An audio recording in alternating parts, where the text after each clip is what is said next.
Pada pagi hari ini kita akan merenungkan satu tema sudah selesai. 今天我们要思想的题目就是成了， 成了 sudah selesai. 成了。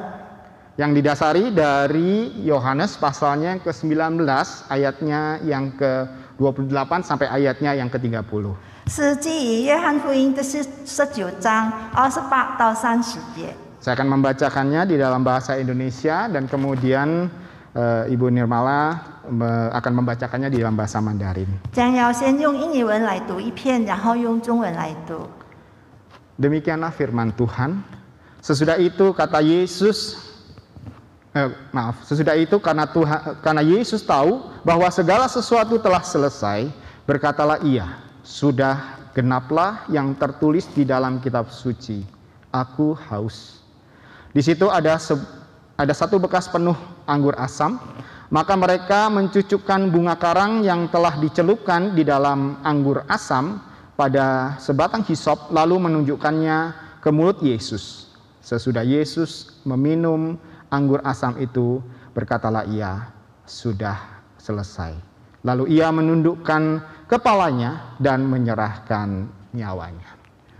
约翰福音19章28节这么说：这事以后，耶稣知道各样的事已经成了，为要使经上的话应验，就说：“我渴了。”有一个器皿盛满了醋，放在那里，他们就拿海蓉沾满了醋，绑在牛膝草上，送到他口。耶稣尝了那醋，就说：“成了。”便低下头，将灵魂交付上帝了。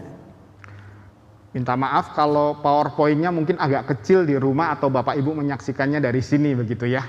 可能放映机所放出的字幕比较小， Karena bahasa Mandarin dan bahasa Indonesia harus ditempatkan bersama. 因为两种文字要一起放映出来，所以字迹比较小，对不起。 Bapak Ibu, rasanya setiap kita kenal dengan tokoh yang satu ini, benar bukan? 弟兄姐妹们，我想大家都能够认识这一位人物 Bruce Lee. 李小龙。 Ya, Lee Xiaolong, namanya itu kalau nggak salah aslinya Lee Chen Fan. Ya. 他原名是李整帆， Tetapi dia dikenal dengan julukan Lee Xiaolong. 但是大家都知道他的名字是李小龙， Karena ada Talong, ada Xiaolong gitu ya.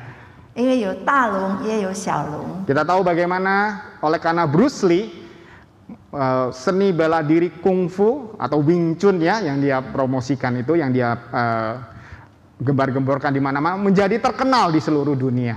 李小龙因为他的功夫以至于他著名于全世界。 Dan Bapak Ibu sekalian, karir filmnya itu begitu luar biasa. Dia dari Hong Kong kemudian dia bisa membawa film martial art atau kungfu itu ke seluruh dunia oleh karena kehebatannya. 因为他的功夫是那么的厉害，以至于他放映电影的时，他演电影的时候，他可以把这个电影从香港带到美国去放映。 Namun sayangnya pada tanggal 23 Juli 1973, 但是很可惜，在7月23号1973年的时候， Bruce Lee Xiaolong dia meninggal dunia secara mendadak. 李小龙过世了。 Di usianya yang ke-32 dia ditemukan terbaring di rumah seorang temannya ya. Oleh karena setelah sakit kepala diberi obat dan kemudian dia dinyatakan sudah meninggal. 因为他头痛，然后他的朋友就给他吃药，然后就这样子过世了。他享年只有32岁。 Yang menarik Bapak Ibu sekalian, bahwa pada tanggal 26 Juli, artinya 3 hari setelah kematiannya, itu filmnya Enter the Dragon ya. Mandarinnya itu apa? Ada lunglungnya lah gitu ya. Itu baru rilis atau ditayangkan itu di Hong Kong. 吸引人的是，当他过世了3天以后，就是在7月26日1973年的时候，他所演的《龙争虎斗》这个影片在香港上映了。Dan pada tanggal 17 Agustus 1973, artinya kurang lebih sebulan kemudian ya, itu ditayangkan di Amerika. 在同年8月27日，就是他过世大概1个多月以后，1个月左右，他的影片这个龙争虎斗就在美国上映了。 Rupanya memang kebetulan syutingnya itu sudah beres, sudah di-editing begitu ya. Jadi ketika Bruce Lee meninggal, filmnya sudah siap untuk ditayangkan, hanya selisih 3 hari. 看起来这个影片是已经成功的演完了，以至于到了他过世的3天就能够放映出来。 Coba bayangkan kalau di tengah-tengah syuting tiba-tiba Lee Hsiao-lung atau Bruce Lee meninggal. 试想想看，就是他还正在沿着部影片的手半路上，他突然间过世。 Pasti kelabakan itu sutradara dan produsernya. 那导演和制片家应该是很慌张了。 Kalau zaman sekarang mungkin bisa pakai teknologi komputer gitu ya, wajahnya bisa diganti begitu ya. 就是在今天，可能他们可以用高科技来演下去。 翻了人，但是可以把脸仍然放上有李小龙的脸孔。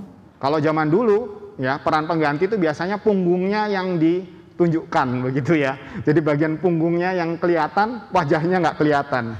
有时候他们以前演影片的时候，我们只看到他的背部，我们看不到他的脸。 Jadi bayangkan film Enter the Dragon ini sebagian begitu ya. Bruce Lee hanya kelihatan dari punggungnya saja begitu ya. 试想想，如果后半季的影片这个龙争虎斗，我们所看到的人物，只是说他的背后罢了。 Namun untungnya sudah tuntas diselesaikan film ini sehingga boleh rilis di hari yang sudah direncanakan. 但是这个影片既然已经被演完了，而且可以上映了。 Bapak Ibu sekalian, ketika Tuhan Yesus hadir di dunia ini, ketika itu banyak orang berharap bahwa dia akan menjadi Mesias, juru selamat daripada bangsa Israel. 当主耶稣降世在这个世上的时候，有许多人他们盼望耶稣成为弥赛亚。 Mereka berpikir bahwa Kristus yang begitu luar biasa mengajar, begitu ya, dan juga melakukan banyak mujizat, dialah sang Mesias yang nanti akan membebaskan mereka dari jajahan Romawi. 他们看到耶稣所行的神迹是那么的非凡，以至于他们想象中耶稣就是比赛亚，能够救赎他们的救赎主。 Karena itulah ketika Tuhan Yesus memasuki Yerusalem, mereka menyambut dia dengan bersorak, Hosana, Hosana, ketika Tuhan Yesus duduk di atas keledai. 当耶稣骑着驴子进入耶路撒冷的时候，以至于他们众人都能够用火萨那火萨那的欢呼声来迎接他。 Dia bagaikan seorang panglima yang baru pulang dari perang begitu ya, dan menunjukkan kemenangannya. Maka orang-orang melambai-lambaikan palem itu ya, daun palem itu dan berkata Hosana, Hosana, dan menebarkan baju mereka. 以至于他们就如迎接这个刚战胜了的将军一样，将棕树叶挥舞起来，然后把他们身上的衣服脱下来放在路上。 Tetapi betapa terkejutnya murid-murid ketika tiba-tiba Tuhan Yesus ditangkap, dibawa ke pengadilan dan kemudian disalibkan. 但是门徒们就惊讶了，因为当耶稣被抓起来，然后被审判的时候， Tidak heran kita membaca di Alkitab murid-murid lari ketakutan. 我们看到门徒们因为害怕就跑散了。 Petrus si pemberani yang sempat memotong telinga daripada imam di bait Allah. Dia kemudian menyangkal Tuhan Yesus berkata, saya nggak kenal orang ini. 彼得是那么的勇敢，以至于他甚至曾经拔出刀来，砍掉了一个祭司仆人的耳朵。那个时候他却退缩了，他说他不认识耶稣。 Karena mereka berpikir harapan mereka sudah pupus, sudah tidak ada gunanya lagi berharap kepada Yesus Kristus. 因为他们绝望了，他们对耶稣已经没有希望了。 Namun demikian di atas kayu salib pada bagian yang kita baca tadi bagaimana Tuhan Yesus menanggung derita, dan dia tahu waktunya sudah sampai. Dia berkata, aku haus. Dan setelah dia minum anggur yang dicucukkan oleh para tentara, dia berkata, sudah selesai. 但是当耶稣在十字架上的时候，他已经做成了一切的功，然后他就说：“我渴了。”然后他尝了那醋以后，他就说：“成了。” Dan ketika dia berkata sudah selesai, di dalam bahasa aslinya itu tetelestai. 当他说成了的时候，原文是说 tetelestai。 Tetelestai di dalam bahasa Yunani memiliki beberapa makna. Yang pertama adalah tugas yang tuntas dikerjakan. 这是希腊文，那其中的意思，其中一个就是已经彻底完成了使命。 Seperti seorang anak kecil kalau dapat PR sudah selesai dikerjakan akan PR-nya. 就如一个小学生，他已经做完他的功课以后，他已经成功的完成了。 Saya seringkali diomelin sama anak saya karena saya ngomelin dia, nanyain, PR ini sudah selesai belum? PR itu sudah selesai belum? Papa urusannya cuma PR aja, kata anak saya. 我的孩子时常就说，爸爸每天总是问起我的作业，他的口中只是作业罢了。 Tetapi memang tugas seorang pelajar adalah menyelesaikan tugasnya, benar bukan? 但是一位学生，当然他应该做成他的作业。 Kristus diutus oleh Allah Bapa ke dalam dunia untuk menjalankan misi untuk menyelamatkan umat manusia. 基督被圣父差派领到世上，让他来成为弥赛亚，拯救世人。 Dan ketika dia menyelesaikan misinya, tugasnya itu dia berkata, tetelestai, sudah selesai. 当他完成了他的使命以后，他就说出一句：“成了。” Makna yang kedua dari tetelestai adalah persembahan yang sudah sempurna diterima. 以至于第二个意思就是说，所献上的已经完全被接纳了。 Pada masa itu, pada zaman Yahudi pada waktu itu, mereka harus memberikan persembahan kepada Tuhan untuk menebus dosa mereka, dan mereka harus memberikan persembahan domba yang terbaik. 那时候犹太人他们一个律例就是说，要将羊羔献上来赎他们的罪。 Dan oleh karena itu, mereka harus menunjukkan domba itu kepada seorang imam. Dan imam itu berkata, oh ini boleh dipersembahkan, oh ini kurang sempurna, kurang baik, beli yang lain. Dan ketika domba itu sudah dianggap sempurna, maka domba itu pun diterima. 当他们要献上羊羔的时候，他要带到祭司面前，让祭司来审断，到底这个羊羔配不配的被献上。当祭司说这个羊羔配的被献上的时候，那时候祭司就说成了。 Sesungguhnya domba itu adalah perlambang daripada Yesus Kristus sendiri yang dikorbankan bagi kita sebagai satu penebusan dosa bagi umatnya. 其实羊羔就是代表着耶稣，他已经为我们付上了代价。 Dan korban persembahan yang diberikan Yesus di atas kayu salib itu adalah korban yang sempurna.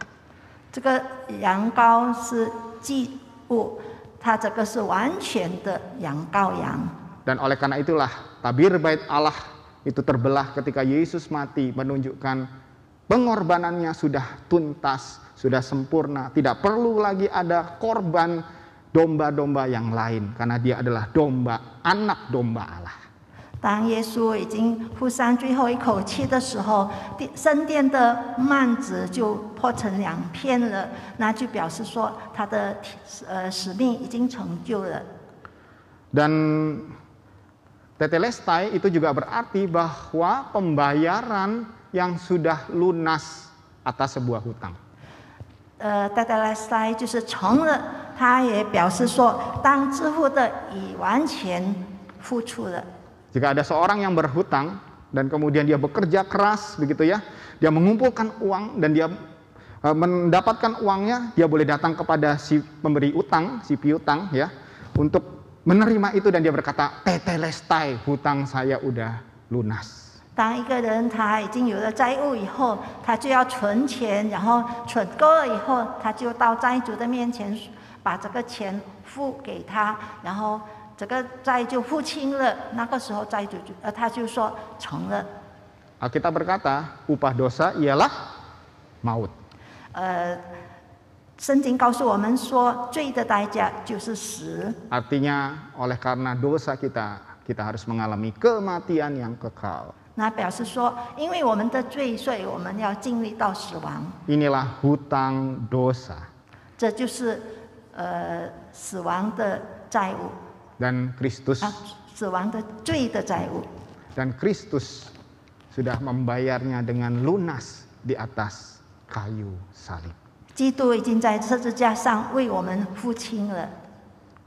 Dan tetelestai atau sudah selesai juga bermakna adalah sebuah karya yang telah rampung dikerjakan. 成了这个也是有一个意思，是说已经完成了一个杰作。 Seperti seorang pelukis begitu ya, dia melukis satu lukisan, mungkin berminggu-minggu, mungkin berbulan-bulan, ya, sampai dia sempurna dan dia mengatakan ini sudah selesai, tetelestai. 就有一个雕刻家，他已经雕刻了好多时候，然后他的雕刻品已经成功了，然后他就说成了。 Kehadiran Kristus di dunia sesungguhnya adalah karya penebusan yang Allah berikan kepada umat manusia. 耶稣基督临到世上，那其实就是上帝是给我们世人的一个救赎的大功。 Dan oleh karena itu ketika di atas kayu salib dia berkata sudah selesai, tetelestai, artinya karya itu sudah rampung, sudah tuntas. 以至于当他在十字架上说成了，那就表示他的救赎的大功已经完成了。 Dalam hal apakah karya penebusan Tuhan itu sudah tuntas di dalam kehidupan kita, Bapak Ibu sekalian? 在我们的生命当中，上帝的救赎大功怎么成就呢？ Karya penebusannya sudah tuntas, itu adalah tuntas di dalam pengorbanannya. 救赎大功成就在他的牺牲上。 Paulus berkata di dalam Filipi pasalnya yang ke-26 ayatnya yang ke-9, pasalnya kedua ayatnya ke-6 sampai 9, dia berkata demikian. 保罗在腓立比书第2章第6到第9节这么说。 Yang walaupun dalam rupa Allah tidak menganggap kesetaraan dengan Allah sebagai milik yang harus dipertahankan, melainkan telah mengosongkan dirinya sendiri dan mengambil rupa seorang hamba dan menjadi sama dengan manusia. Dan dalam keadaan sebagai manusia telah merendahkan dirinya dan taat sampai mati, bahkan sampai mati di atas kayu salib. 他本有上帝的形象，不以自己与上帝同等为强夺的，反倒虚己，取了奴仆的形象，成为人的样式。既有人的样子，就自己卑微，存心顺服，以至于死，且死在十字架上。 Di sini Paulus mengatakan dia mengosongkan akan dirinya. 在这里，保罗说他把自己虚举了。 Mengosongkan dirinya artinya apa? Dia melepaskan haknya sebagai Allah. 虚己在这里的意思就是说，他把他的权利、他的权柄全部舍下了，他给了上帝。 Ayat 6 menjelaskan kepada kita yang walaupun dalam rupa Allah tidak menganggapnya sebagai sebuah kesetaraan dengan Allah, sebagai milik yang harus dipertahankan. 就如第6节这么说，他本有上帝的形象，不以自己与上帝同等为强夺的。 Bapak Ibu sekalian, sesungguhnya karya penebusan Kristus itu tidak diawali ketika Tuhan Yesus ditangkap, disiksa dan kemudian disalibkan. 其实基督的救赎大功不是起源于他被抓的时候，他被挂十字架的时候。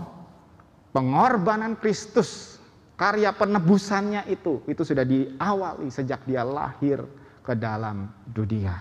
他的救赎大功其实起始于他降生在这个世上的时候。 Dan bagian yang saya katakan tadi mengosongkan dirinya artinya dia menjadi seperti sama dengan manusia.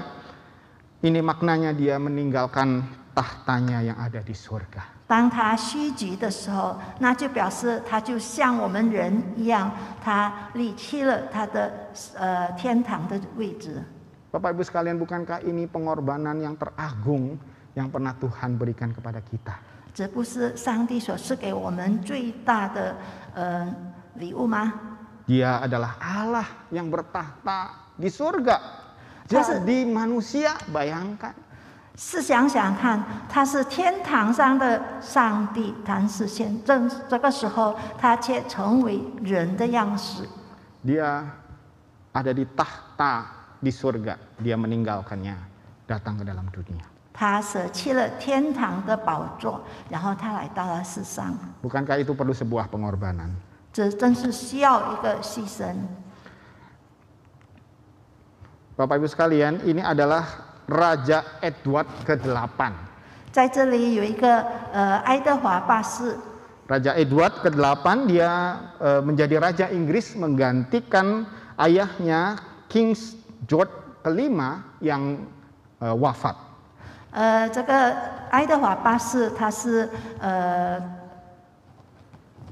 接承他的父亲的位置，成为国王，英国的国王。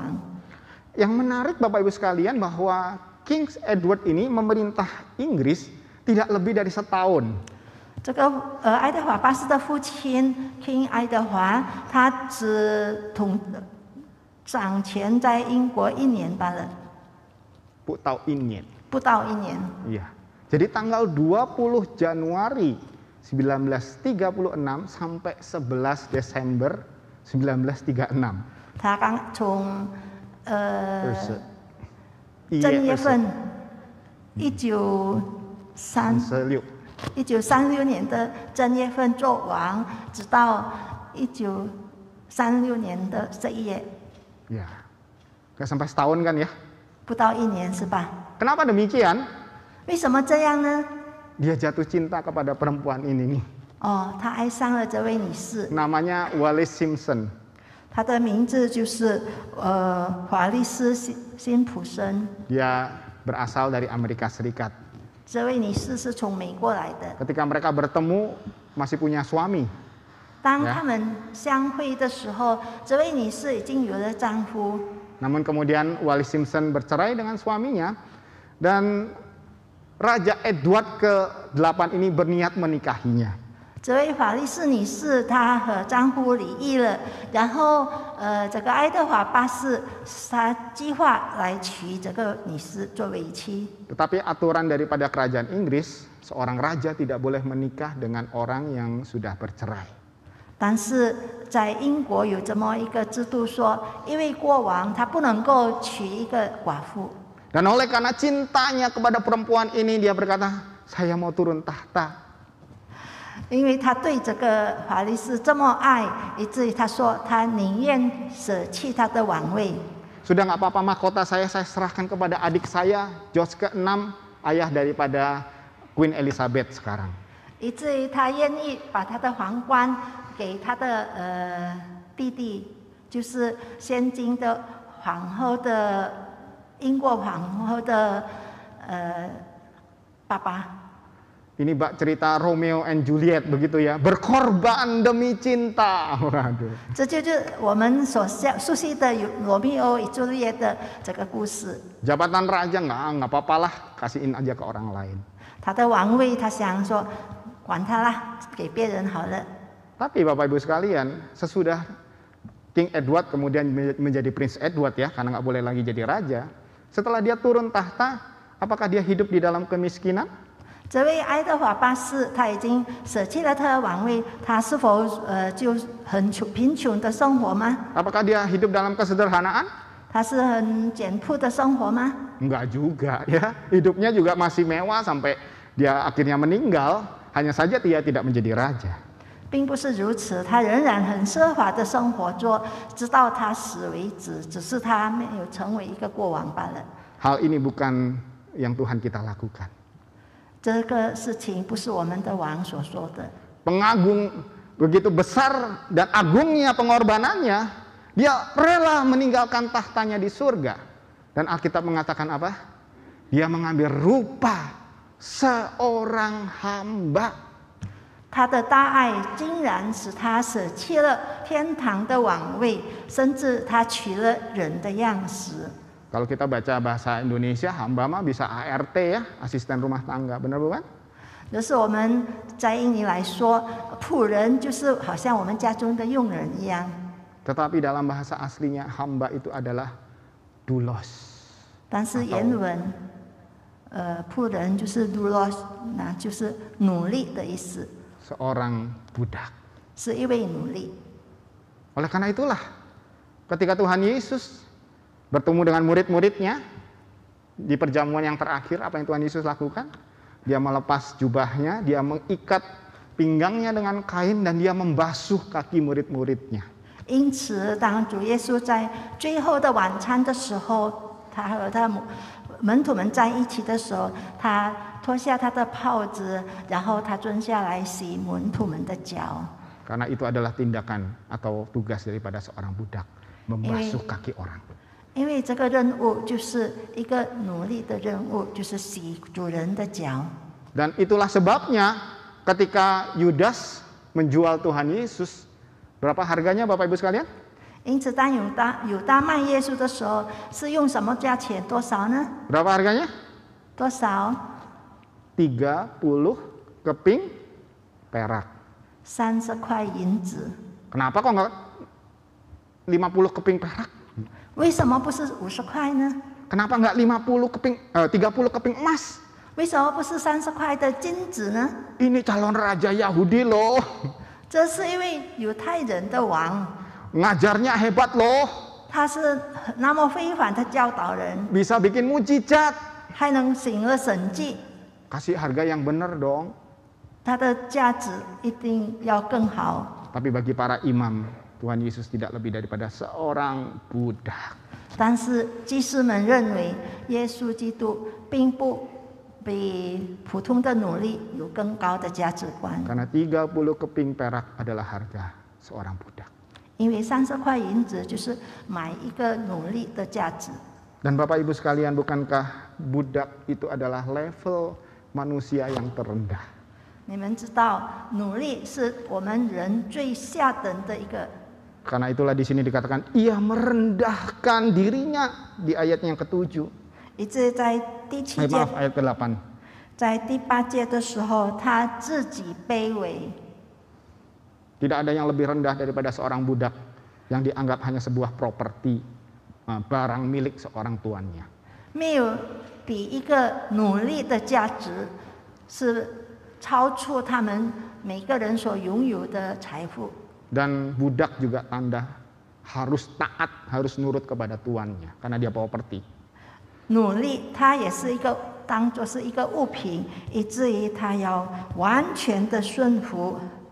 Dan dalam kondisi inilah dikatakan Kristus taat sampai mati. 就这样子，他就说是在第8节说，存心顺服，以至于死。 Ini menunjukkan kepada kita bahwa dia menuntaskan akan tugasnya di dunia ini. 这就告诉我们说，他已经完成了他的杰作。 Bisa saja Tuhan Yesus ketika mendengar olok-olokan daripada orang-orang, kamu katanya bisa mujizat, ayo turun dong dari salib.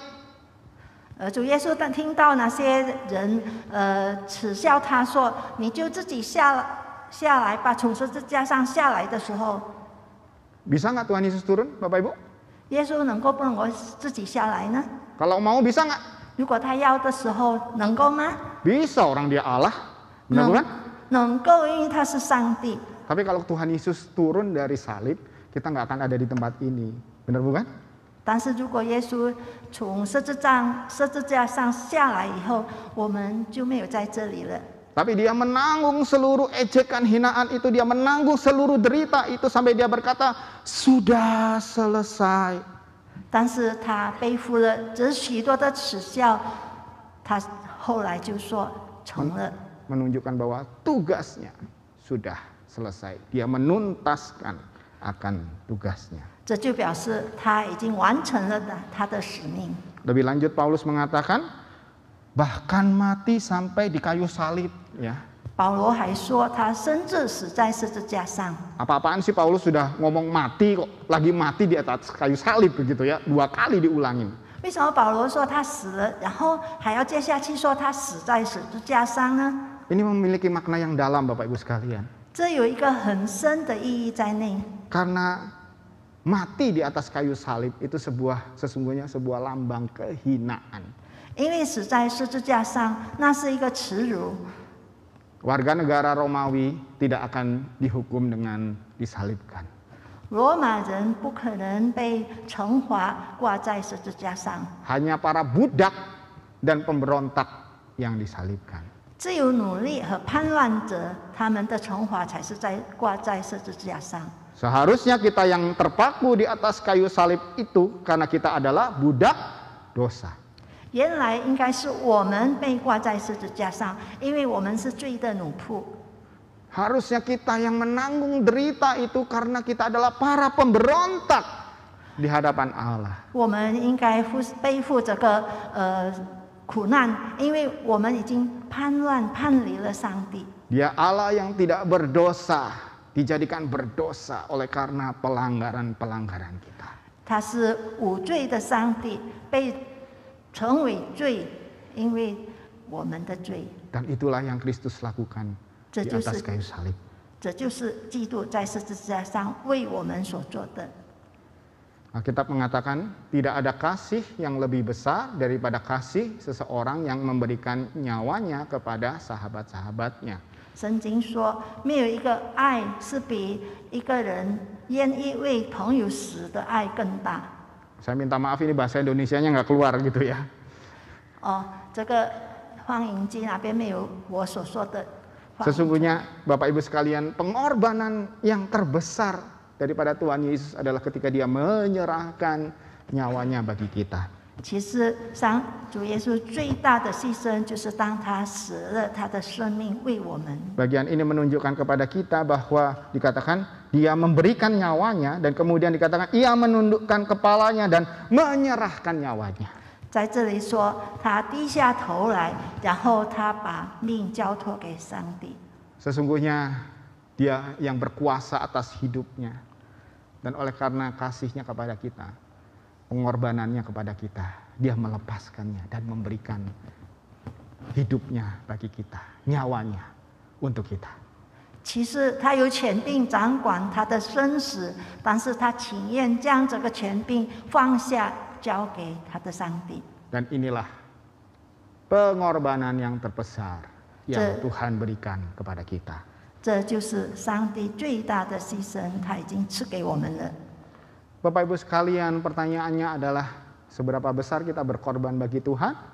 弟兄姐妹们，我们已经为上帝牺牲了多少？ Kita mungkin bilang, saya mah sudah bekerja keras buat Tuhan, ya. Dari muda saya sudah ngelayanin Tuhan, ya. Mungkin ada yang jadi guru sekolah minggu, ada yang jadi majelis bertahun-tahun. Saya yang bangun gereja ini pindah dari tempat pinjam punya orang, mengusahakannya menjadi tempat ibadah yang ada cuma di tengah gang, kemudian besar di pinggir jalan besar, Jalan Sudirman. Kita boleh berkata demikian. 可能我们会说，我们已经为主做了许多的工，从年轻到这个时候，我们都在侍奉当中，甚至从这个教堂被建造起来的时候，从一个巷子里面的建筑物变成一个这么大的建筑物，这么宏伟的建筑物，我都有份。 Kita bisa berkata, aku sudah persembahan ini itu, kalau enggak gereja nggak punya apa-apa. 或者我说我已经奉献了这些那些，以至于现在的教会什么都有了。 Tapi ingatlah, sebesar apapun yang engkau berikan, sekerja keras apapun yang telah engkau lakukan, engkau tidak memberikan nyawamu bagi Tuhan. 但是无论我们已经奉献了多少多，我们已经做了多少多，但是我们都没有献上我们的生命。 Artinya apa? Pengorbanan kita tidak sebanding dengan apa yang Tuhan 那表示 sudah 我 berikan 们 pada kita.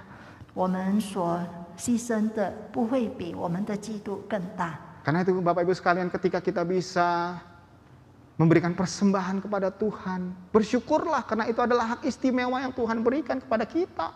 当我们能够奉献的时候，我们要感恩，因为这是主所赐给我们的一个特别的权利。 Kalau kita bisa melayani, saya melihat ada lause-lause sekolah minggu yang begitu rajin ya, bertahun-tahun muridnya udah ganti malah muridnya sudah punya cucu begitu ya. Tetap setia kepada Tuhan. Terimalah itu sebagai sebuah rasa syukur. Tuhan, terima kasih sudah kasih aku kesetiaan di dalam melayani. 那我们已经侍奉多年了，可能我们当中也有主日谢老师，从年轻已经到这个时候年长了，还是做主日谢老师，甚至于他们的学生都已经有了孙子，这我们都要存着感恩的心，因为这些都是上帝所赐给我们的福分。 Pengorbanan kita tidak pernah sebanding dengan apa yang Kristus berikan kepada kita. 我们的牺牲不会超出主基督所赐给我们的， Karena pengorbanannya adalah pengorbanan yang tuntas bagi setiap kita. 他的牺牲是一个完整、完全的牺牲，为我们而死。 Dan ketika Tuhan Yesus mengatakan sudah selesai, tidak hanya pengorbanannya sudah tuntas, tetapi kemenangannya juga sudah tuntas. 当耶稣说成了以后，他不是单单舍命，但是他却是得胜了。 Di dalam catatan Lukas, ketika Tuhan Yesus berada di atas kayu salib, banyak orang berkata di situ ya, banyak orang berdiri di situ melihat dan para penginjek mengejek dia. Katanya, orang lain diselamatkan, biarkanlah sekarang dia menyelamatkan dirinya sendiri. Jika ia adalah Mesias, orang pilihan Allah. 在路加福音那边告诉我们说，有许多人在那里观看，甚至他们耻笑他说，他救了别人，这个时候他应该自己救自己吧。 Bagi banyak orang, ketika Kristus tersalib, orang mengira bahwa dia sudah mengalami kekalahan. 有许多人认为，当基督被挂十字架的时候，他已经失败了。 Salib lambang kekalahan. 十字架代表着失败， Sepai ya, kalah. 失败了。 Namun Bapak Ibu sekalian, Paulus menuliskan di dalam Korintus pasalnya yang 1 Korintus pasalnya ke-15, 55 sampai ke-57. 但是保罗在哥林多前书第15章55到57节这么说。 Dia berkata, "Hai maut, di manakah kemenanganmu? Hai maut, di manakah sengatmu?" Sengat maut ialah dosa, dan dosa itu adalah hukum Taurat. Tetapi syukur kepada Allah yang telah memberikan kepada kita kemenangan oleh Yesus Kristus Tuhan kita. 在哥林多前书15章55节这么说：“死啊，你得胜的权势在哪里？死啊，你的渡钩在哪里？死的渡钩就是罪，罪的权势就是律法。感谢上帝，使我们借着我们的主耶稣基督得胜。 Hai maut, di manakah kemenanganmu? Hai maut, di manakah sengatmu? Artinya iblis sudah kalah, sudah sepai. 是啊，你的权势在哪里？是啊，你的渡钩在哪里？那就表示魔鬼已经失败了。 Dan ketika Tuhan Yesus mengatakan tetelestai sudah selesai, ya, kekalahan iblis itu adalah kekalahan mutlak, kekalahan yang sepenuhnya. 当主耶稣说成了的时候，那就表示说魔鬼已经完全失败了。 Bukan seperti Ukraina dengan Rusia yang sekarang masih perang tapi belum jelas ya siapa yang menang, ya. 不会像那个苏联和乌克兰打仗的时候，到这个时候我们都还不知道谁能够打胜仗。 Yang satu bilang, oh saya sudah menguasai kota ini, gitu ya. Wah, peralatannya sudah banyak yang jatuhan, begitu ya. 有的说哦，我已经战胜了这个城市，已经攻取了这个城市。 Yang lain bilang, siapa bilang saya sudah menguasai kota, gitu ya. 但是另一方又说，谁说的我已经失去了这个城市？ Belum tuntas Bapak Ibu sekalian. 这还没有完全。 Tetapi ketika Kristus mengatakan, tetelestai sudah selesai. 但是当主耶稣讲说成了的时候， Iblis sudah sungguh-sungguh dikalahkan. 是在魔鬼已经被打败了。 Salib itu adalah lambang kemenangan daripada Kristus, kekalahan daripada iblis. 十字架是象征着基督的得胜，也象征着魔鬼的失败。Dan oleh karena itu Paulus mengatakan syukur kepada Allah yang telah memberikan kepada kita kemenangan oleh Yesus Kristus. 因此，保罗说：“感谢上帝，使我们借着我们的主耶稣基督得胜。” Oleh karena apa? Karena Kristus menang, kita pun juga menang. 为什么呢？因为基督得胜了，我们也得胜了。 Dan ketika kita menang, kita mendapatkan kehidupan. 当我们得胜了以后，我们就得着生命。 Kristus menang atas maut, atas kematian. Artinya dia memberikan kemenangan bagi kita agar kita mendapatkan kehidupan. 基督得胜了，以至于表示说，我们也得胜了，我们还得着生命。 Namun Bapak Ibu sekalian, seringkali bukankah dalam kehidupan kita sebagai orang percaya, kita seringkali bergumul, benar bukan? 但是多少时候，我们身为信徒，我们也面临搏斗。 Seringkali kita tergoda, 多少时候我们被引诱， bahkan kita jatuh di dalam dosa. 甚至我们跌入罪恶。 Tuhan Yesus berkata kepada murid-muridnya di Taman Getsemani, 耶稣在科斯曼尼的时候，告诉他的门徒们说： berjaga-jagalah dan berdoalah supaya kamu jangan jatuh ke dalam pencobaan. Sebab roh itu penurut, tetapi daging lemah. 要谨慎，要真正的警醒祷告，因为我们的灵是顺服的，但是我们的肉体却是软弱的。 Maunya nggak berbuat dosa, tapi kok jadinya berbuat dosa. 其实我们是不想犯罪的，但是事实上我们已经犯了罪。 Dan itu juga yang Paulus katakan ketika dia berkata, sebab apa yang kukehendaki yang baik, namun yang adalah yang baik, yang aku perbuat, melainkan apa yang tidak kukehendaki, yaitu yang jahat yang aku perbuat. 以至于保罗这么说：“我所要做的，我却不去做；但是我不想做的，我却去做了。” Maunya nggak bikin yang jahat, tetapi kok keluarnya yang jahat. 其实我不想犯罪，但是显出来的呢，做出来的呢，就是罪。 Bapak Ibu sekalian, bisa saja kita kalah di dalam pertempuran, ya.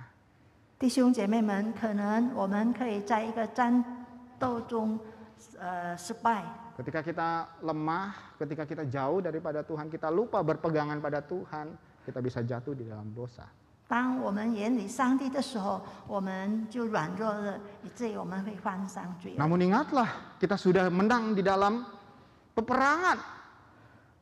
我们但是已经得胜了这场战斗， Kristus sudah memberikan kemenangan bagi kita oleh karena kematiannya di atas kayu. 因为基督借着他的死已经给了我们得胜。 Ini adalah Hiro Onada, seorang prajurit dari kerajaan atau kekaisaran Jepang pada Perang Dunia Kedua. 这里有一个日本人，他叫做小野田宽郎。 Ya. Bahasa Jepang itu ya, tulisannya mirip bahasa Mandarin tapi bacanya beda begitu ya. 日本语和我们的华语有一点相同，写出来比较相同，但是读出来的时候是不一样的。 Onada ini, seperti yang saya sampaikan, ialah tentara daripada Kekaisaran Jepang di Perang Dunia Kedua yang ditempatkan di Kepulauan Filipina. 小野田这位人，他是日本帝国的士兵，他是在菲律宾那边参与战斗的。